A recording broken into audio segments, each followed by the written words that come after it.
Cordless mic. So let's have the question and I'll try to answer them.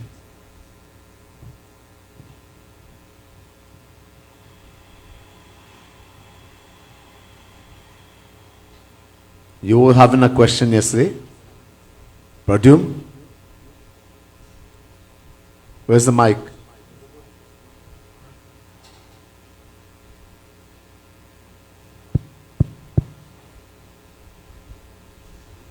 Bhaiya, I want to know if I'm doing something wrong.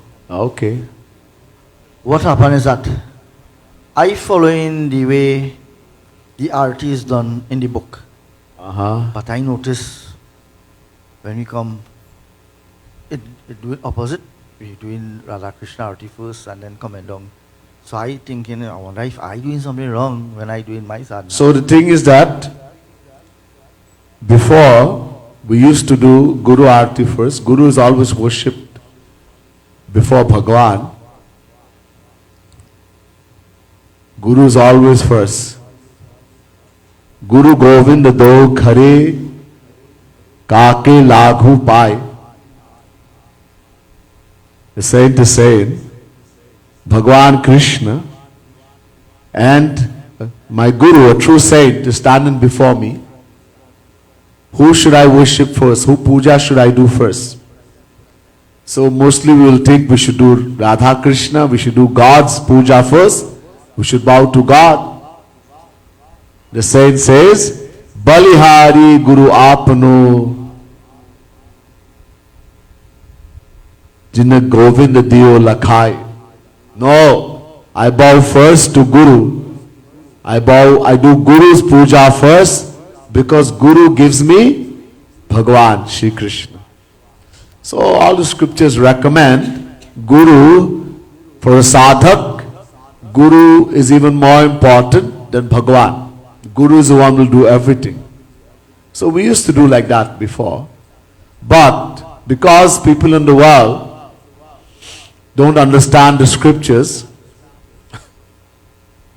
don't understand who is a saint and what is Guru, and especially in the age of Kali Yuga, most people we call Guru are not Guru. They are material souls. They are not qualified to be Guru.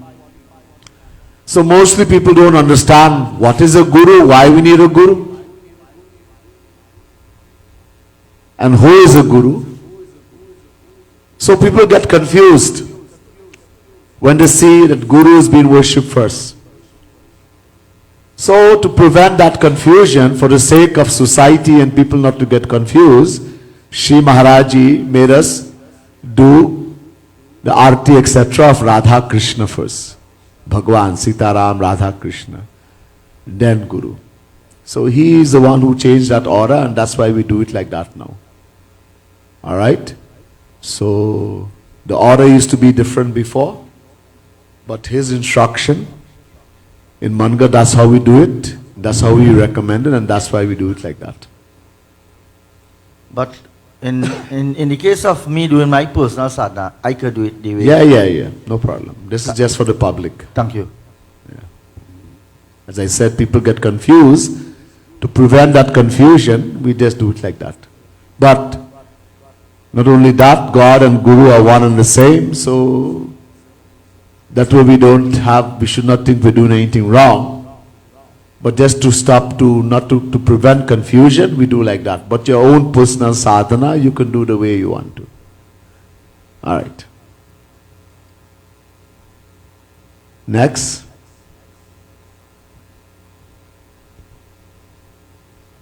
Radhe. Radhe. Bhaiya, you talk about in the last session about Pradav Sanskar. You mentioned that each soul is born with a drop of that at the point of conception. Does that, and in the same way, that determines how much wealth you would have, how much education you would have when you die.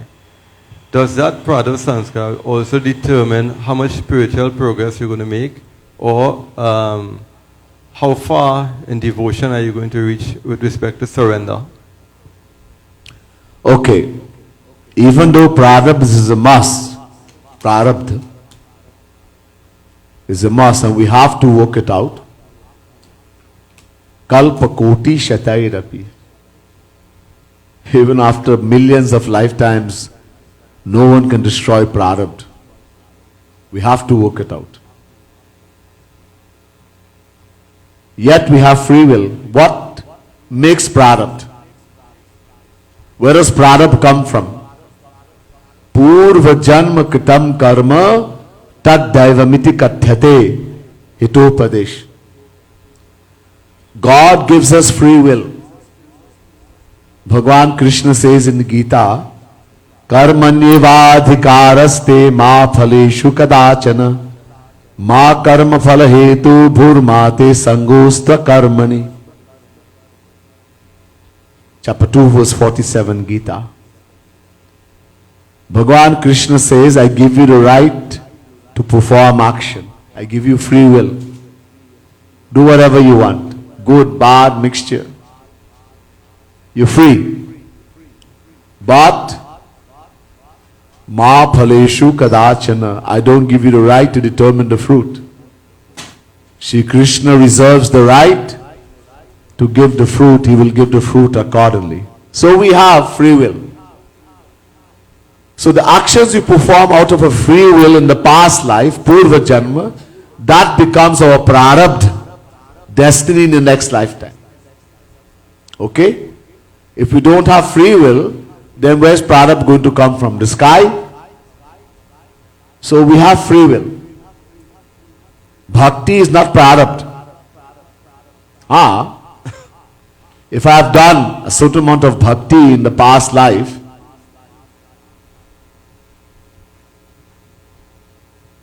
next time I get human birth, I will start from there. I don't lose that.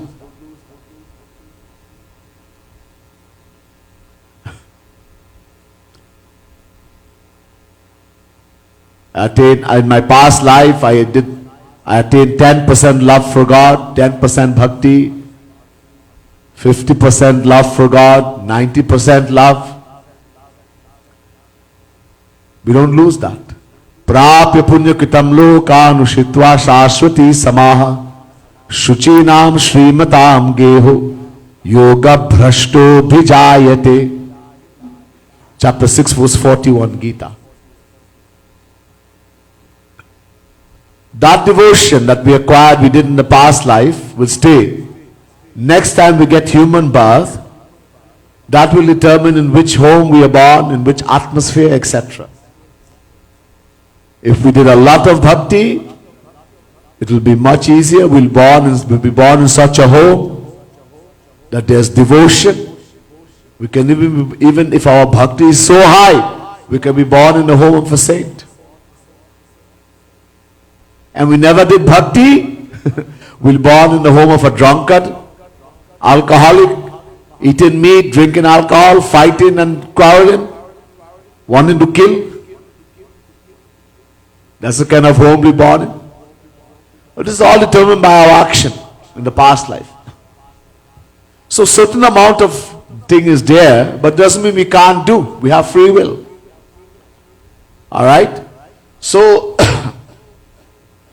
if by chance we happen to meet a true saint, a sick saint, and we follow his instruction, we accept him as guru, we can attain everything. Bhakti, we can always do. Yes, if you have done in the past, it becomes easier in the next lifetime. Because you have somewhere to start from. That's why we should always do. Even if we never attain God realization, the more you do, the more you will have. In our spiritual bank. You never do, you will never have. Then you have, next time you get human birth, you'll be born in a crazy place. Just drinking alcohol, eating meat, fighting, quarreling, enjoying the world. Party, wild, drugs. It's all would be. If we have done, then we'll be born in a better atmosphere, a better environment. We'll have something. We'll meet Guru very easily. Some people meet Guru as a little baby. They're born and they get to meet a saint. And some of us, we are quite old and then we get to meet a saint. All this has to do with how much bhakti we did in the past life. So, when we have done, it will help. If we didn't do still, doesn't mean we can't do, because we have free will. Alright? So, bhakti we can always do. Even though, so some people, they have more attraction for God, spiritual things, they shed tears easily for God, etc. It means they did some bhakti in the past life. And some people have no attraction. They don't want to even hear Radhe Radhe. They never did bhakti. The heart is too dirty. But they can still do. Alright? Prakash.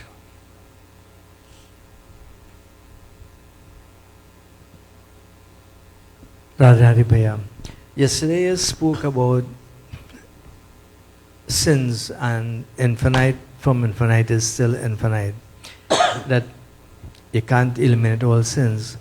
What's the difference between that and we need a pure heart, a pure heart to attain God realization? Describe So the sins is always infinite, but when we practice bhakti, we do sadhana, wanting, shedding tears of selfless love.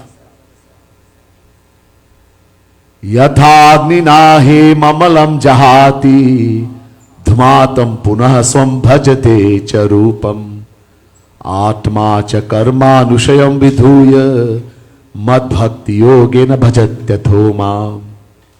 11 Canto, 14 chapter, 25th verse.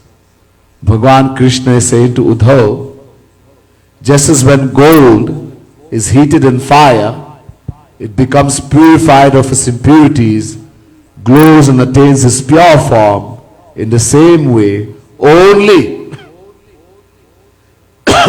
when we shed tears of selfless love for God is the heart, the mind purified.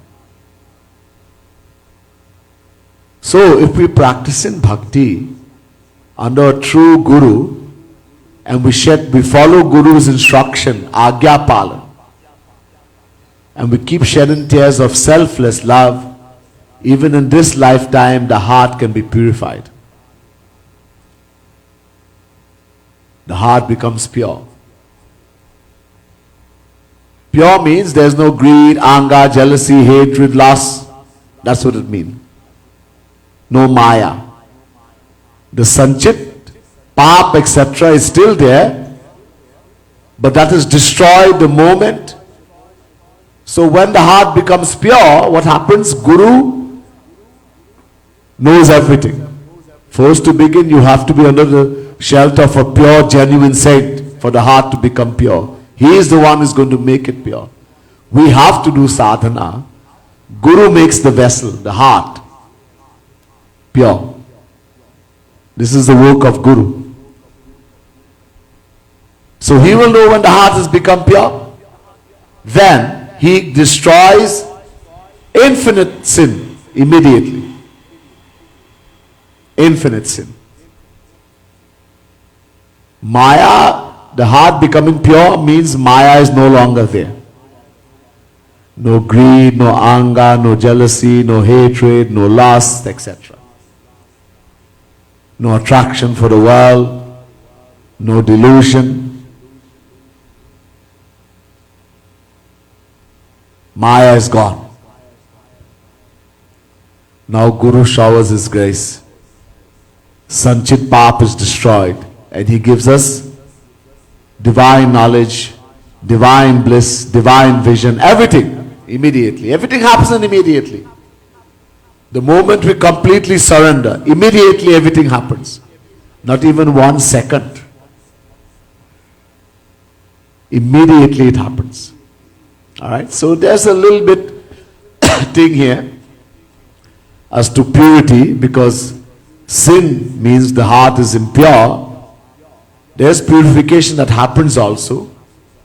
As the heart purifies, Guru also showers divine power. It's called Swarup Shakti of Bhagwan. And we start experiencing divine things. We're not divine as yet. This is only a shadow. It's only a glimpse of the real thing. It's not the real thing yet. Guru has only given us how much we can take, how much we can tolerate. He cannot give more. He'll destroy us. How much we can take. And so we will get experiences. Tears will flow, the paws on the body will raise on hands, trembling, shaking.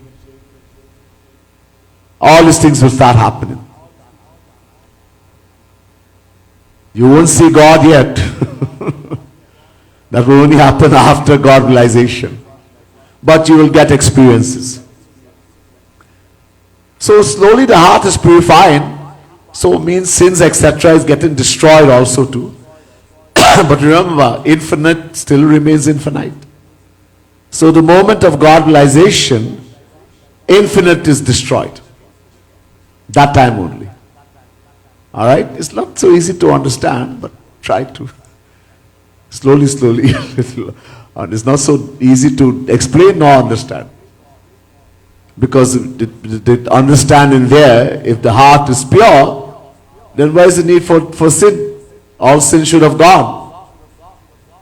Right? But there is there because it's sanchit.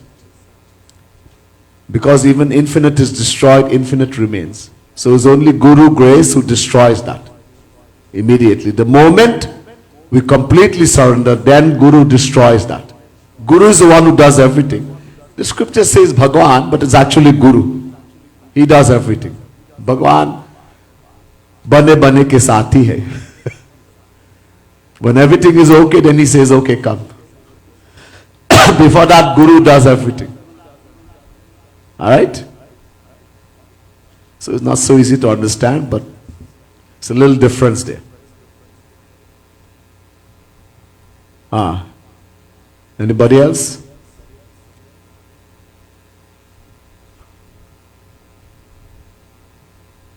You have a paper, you have a question? Huh? What do you paper have in it? Grocery list? Alright. You have a question? Nobody else has any question? Okay, John. Understand one thing. Spiritual knowledge, even in the material world, not everyone understands all material knowledge. A little child going to school can understand knowledge of someone going to college, and even someone in college can understand the knowledge of someone going to university. So even material knowledge everybody can't understand. In the same way, spiritual knowledge is not understood by everyone completely. As our mind becomes divine through Guru's grace, our intellect, our mind, remember I told you, Guru gives Swarup Shakti. Things will start clarifying. And certain knowledge will only become clear when our intellect, our mind becomes divine. For now, certain things we just have to accept. Just like the child goes to school and the teacher says, today we are going to spell knife. So, put K first. K-N-I-F-E. And we accept. Did anybody question the teacher and say, sir, why K first? Knife? Put N. We just accept it. Many things, this is just one example. And we continued and eventually one day we got a degree. In the same way, in the spiritual path, certain things which is not easy to understand. because our intellect, our mind is not prepared. Divine knowledge. But through Guru's grace and through divine power he feeds, slowly, slowly the mind, intellect becomes divine, more divine, things get clearer, and certain thing, only when the intellect becomes divine, the mind becomes divine, then we'll understand. Like the word Anant means infinite. What is infinite? We'll only understand when our intellect becomes infinite. We have an idea, but we don't understand, we don't know as yet. Alright? So that is just in reference to your question with the purity and the sin. Yes, John? Maya, I was listening to a lecture by Ramakrishna Paramhans about Kundalini Yoga, in which he speaks about the spiritual centers within the body. Now, I was just kind of wondering, what was the connection between Kundalini Yoga and Bhakti Yoga? Ramakrishna Paramhans give a lecture on Kundalini Yoga? Well, it is his teachings are in a lecture on YouTube. Somebody made a lecture and they say it's his teaching. People do all kinds of things. People do that. And they say it's his teaching and this one teaching and that one teaching. Anyhow, there's something called Kundalini Yoga, where different things are awakened. And mostly one acquires siddhis, powers. It is very dangerous. First to begin, you have to be under a teacher who's an expert. Otherwise, that person can destroy if it's not awakened in the proper way. It's very powerful. Many people have done this thing and become crazy. Right? And all it can give you is siddhi. When we do Bhakti Yoga, all this thing will happen automatically. But because we are under the guidance of a true saint, we have been protected by a true, genuine, rustic saint. Number one, he gives us the knowledge, do not look for these things, riddhi, siddhi, all these things. They are very dangerous. Guru teaches us. It may come, certain things may happen, but a true sadhak will look away. Tulsidas Ji says, a true sadhak, a true devotee, looks upon siddhis like dry grass. We should never get attracted by these things if you want bhakti. Alright? So all these things will happen automatically. But one, Guru protects us. We are under the shelter of a true Guru. And two, even if these things come, a true devotee does not like these things. In the Bhagavad, Rishabh, the ascension of Sri Krishna, Rishabh Dev. Once all the siddhis came before him, Anima, Lakhima, Garima, etc. So Rishabh Bhagavan said, who are you people? They said, oh, we are siddhis and we want to come and do seva, we want to serve you. Bhag yahan se. He said to them, get out from here quickly. Seva? You people are so dangerous. It's like a wife married to a husband and she has an outside lover. She's married to someone and she has an outside lover and she's planning with the lover how to kill the husband. So these siddhis. Rishabh Bhagavan said, get out from here. Get out. Far. These things are enemies. If ever we desire things like siddhis, etc., we'll never attain bhakti. We'll never attain bhakti. So a true sadhak, that's why Siddhant philosophy is so important. Listening to the philosophy of the saint, letting it sit in the intellect.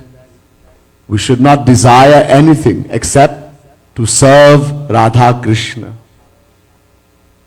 to be happy in their happiness. Not even bhukti, not even mukti. Forget about riddhi, siddhi and all these things. If anyone gets attracted to those things, you will never attain bhakti. Alright? Okay? Is it clear? Alright. Okay, so we'll stop here. Bhaiya. Hey? Go ahead. Yeah, Bhaiya. When souls reach their destination, like Golok, Narak, or wherever, do they recognize other souls there? Like their relatives, neighbors, enemies, or whosoever? Well, I never went. Well, I went, but I can't remember. So I can't tell you. Maybe when you go, you'll see. So I don't know. When I went, I've been there uncountable time. Anyhow, the point is,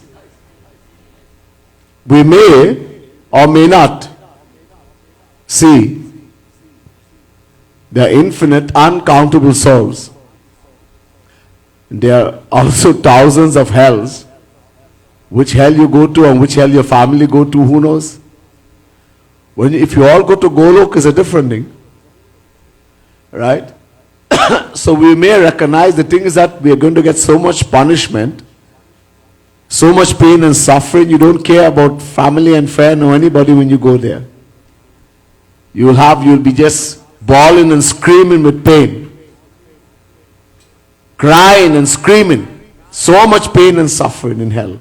When you go to Golok, you have already left all friends and family. Your only friend and family at that time to go to Golok, before going there, the decision has to have come in the mind, my only friend and family is Radha Krishna.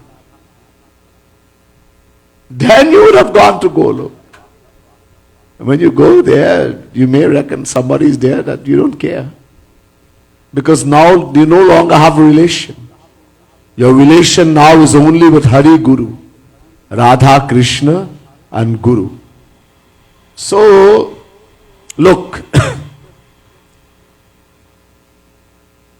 the point is that we are given different bodies. When you die, this body, we lose it. Alright? It stays here. It's destroyed. It doesn't go with us. How do we recognize somebody? This body. This stays here. Soul goes. Now the soul is given a body for punishment. A different body, not the one in this world. So how are you going to recognize that? And when you go to Golok, you get a divine body. How are you going to recognize that? You're not going to recognize anybody. Alright? We recognize according to this. This is not who we are. And that stays here. That is destroyed. That doesn't go with us. Alright? Mother, father, whoever. The body stays here. And the soul is given a different body for punishment when we are going to hell. Alright? When we rotate in 8.4 million forms of life, you come back as a dog, a cat, a donkey, you think you could recognize another donkey? You may be born the son of a donkey or the son of a dog because you were attached in the past life, but you don't know. You wouldn't know this was my mother and father. You'll be born in that dog family, donkey family, but you would not know. Even now, we are born in a certain family. We don't remember that this was my family in the past life. Did you remember that this was my husband in the past life? Or my father or my mother? We don't. The body has changed. We don't have the same body. So even in this life, we don't recognize. You're not going to recognize anything. Alright? So don't have hopes that you're going to meet Mr. Basdev or anybody when you go somewhere. Ladli Lal ki jai, Srimad Satguru Sarkar ki jai, Jai Jai Shri Radhe, Jai Jai Shri Radhe, Jai